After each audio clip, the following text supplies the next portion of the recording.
ही जाती है। अब यहाँ पे ये गुणन का तत्समक, तो गुणन के तत्समक में सभी संख्याओं के लिए एक हमारे लिए ऐसा पद है जो सभी संख्याओं का गुणनात्मक तत्समक होता है। फिर यहाँ पर हमारे पास है अगला नियम, गुणन में साहचर्य का नियम। साहचर्य या फ्रेंडशिप, ये साहचर्य नियम का भी पालन करता है। गुणा में वितरण नियम का भी पालन होता है। और इन नियमों के आधार पर ये जो हमारे नियम हैं, जैसे आप देख रहे हो ये वितरण नियम है,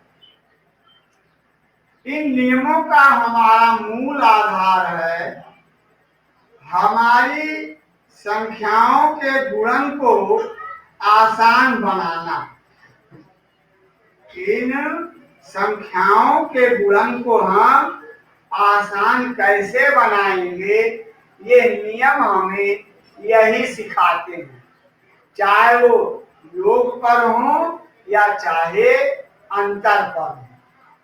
और हम अब अपनी इन कक्षाओं में अपनी प्रक्रियाओं को, अपने गुणन को आसान बनाने के तरीके बार बार सोचते हैं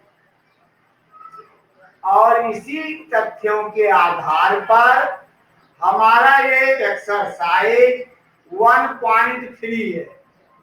और ये 1.3 या 1.3 हमारे इन तथ्यों में हमारी गणनाओं को सरल करने के लिए एक प्रमाप देता है कि हम अपनी संख्याओं को कैसे सरल करें। और दूसरे प्रश्न में केवल नियमों का सत्यापन करना, कौन से नियम यहाँ पर प्रयोग किए गए। तो हम अपने पहले प्रश्न को हल करते हैं 1.3 में।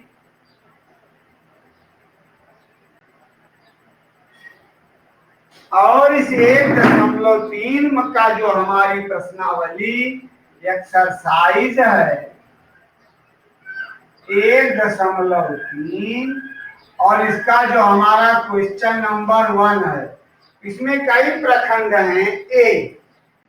ए में क्या लिखा गया, हमें उन्हीं गुणात्मक तथ्यों को प्रमाणित करना। इस लाइन में अगर हम लिखते हैं इसका उत्तर क्या होगा, हम यहाँ बराबर लगाएंगे। ये हमारा धनात्मक है, ये ऋणात्मक है। और हमने पहले ही पढ़ा कि जब एक धनात्मक हो एक ऋणात्मक हो, इसका गुणनफल ऋणात्मक होता है। और फिर अंकों का गुणा कर लेते हैं। अंकों के गुणा के क्रम में 3 1 कम 3। इस प्रकार हमें ये आसानी से हल प्राप्त हो जाता है। फिर हमें ये आसानी से हल हमारा प्राप्त हो जाता है। अब जैसे यहाँ भी ऐसे ही है, लेकिन अब हम सी को देखते हैं। बी के लिए ट्राई करना। सी में लिखा है ऋण 21 गुणे ब्रेकर ऋण 30। अब यहाँ देखो, अब यहाँ हम देखते हैं कि हमारा गुण और गुणक अर्थात दोनों संख्याएं ऋणात्मक हैं।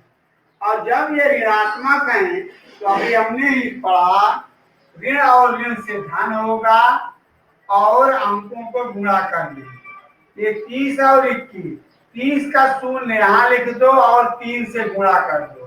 3 1 कम 3 और 3 दूनी 6।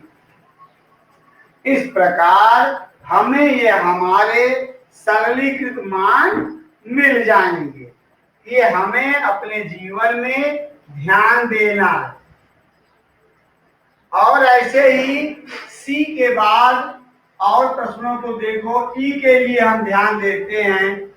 ई में है ऋण 15 गुणे शून्य गुणे ऋण 18।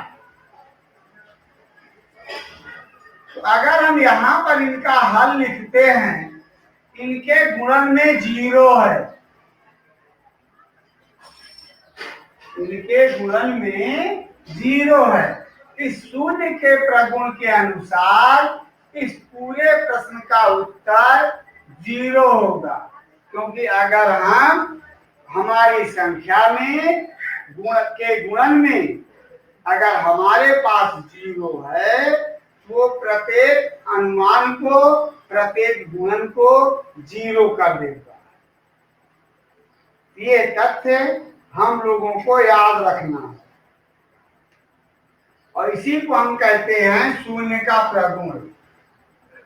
अगर यहाँ इन दोनों का गुणा करोगे तो 0 होगा, फिर जब उत्तर यहाँ 0 आएगा, 18 में गुणा होगा तो भी 0 आएगा। तो शून्य के प्रगुण के अनुसार इसका मान 0 है। और फिर हम अपने यच को देखते हैं। यच में लिखा है ऋण 18 गुणे ऋण 5 गुणे ऋण 4। देखिए, अब हमारे लिए यहाँ गुणा आसान कैसे होगा?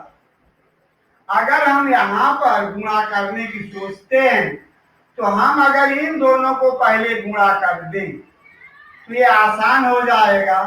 तो ऋण 18, ये जो हमारा साहचर्य नियम है, गुणे ऋण ऋण का धन 4 पंचे 20, और अब यहाँ ऋण धन का ऋण, 18 का शून्यम शून्य और 18 दूना 36। इस क्रम से हम इन्हें आसानी से गुणा कर लेते हैं। यहाँ पर अब हमें इन बड़े बड़े गुणा के प्रश्नों को केवल नियमों पर सरल करना सीखना है। और जैसे तुम्हारा एक इस क्वेश्चन नंबर 1 में तुम्हारा जे का प्रश्न है या आई है, अगर हम आई लिखते हैं तो यहाँ देखो ऋण 1 गुणे ऋण 2 गुणे ऋण 3 और गुणे 4। तो अब हम यहाँ देखो गुणा करते हैं, संख्या हमारी छोटी है, अगर हम गुणा करेंगे तो 2 एकम 2, 2 तिहाई 6, 6 चौक 24। लेकिन पहले हम चिन्हों के बारे में ध्यान देते हैं। यहाँ पर ऋणात्मक में 1, 2, 3 अंक है, और अगर 3 अंक है तो इसका गुणात्मक मान ऋण होगा, और फिर अंकों को गुणा कर लेंगे। 2 एकम 2, 2 तिहाई 6 और 6 चौक 24। और जबकि इसी तरह जो हमारा जे का प्रश्न है वो भी हमें समझाया गया है। ऋण 3 गुणे ऋण 6 गुणे ऋण 2 गुणे ऋण 1। अब यहाँ देखो, यहाँ गुणा में हमारे 4 पद हैं, 4 संख्याएं हैं, लेकिन ये चारों ऋणात्मक हैं।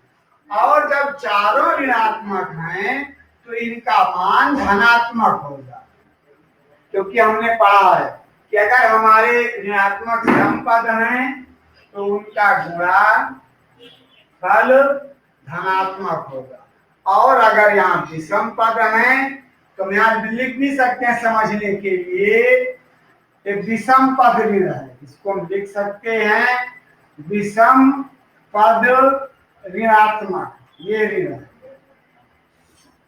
तो ये धनात्मक ऋणात्मक हुआ।